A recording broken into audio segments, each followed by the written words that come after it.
কথা ইহঁতে ঘৰ গৈ কিনে পাহৰি যাব। তো মেইন দায়িত্বটো আপোনালোকৰ। আপোনালোকে ভালকৈ যত্ন কৰি কিনে এই 3 মাহটো ভালকৈ পঢ়াওক।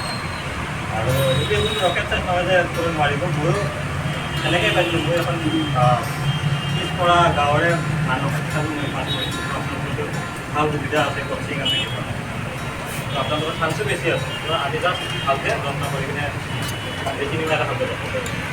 আৰু এতিয়া কি হৈছে, পূজা আহি আছে, কিবা আহি আছে, বিহু আহিব, থাকে ন বিহু বহুত কিবা কিবি আছে, ৰাস পূজা, কালী পূজা, দেৱালী। তো এইখিনি পৰা অলপমান আদৰে ৰাখিব। আৰু কি হ'ব, মোবাইলটো পঢ়ি থাকোঁতে ক'ৰবাত আমাৰ ক্লাছৰ বস্তুখিনি অলপ মিছ হৈ যাব।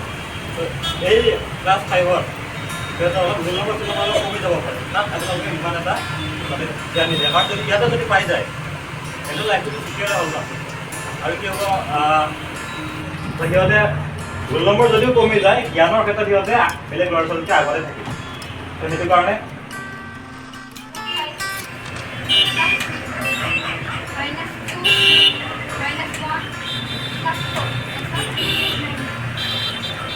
দেখা পাইছিলে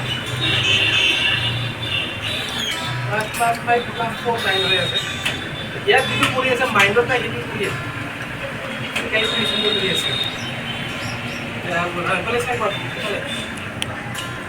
জুনে ক'ব তেতিয়া কোনে ক'ব?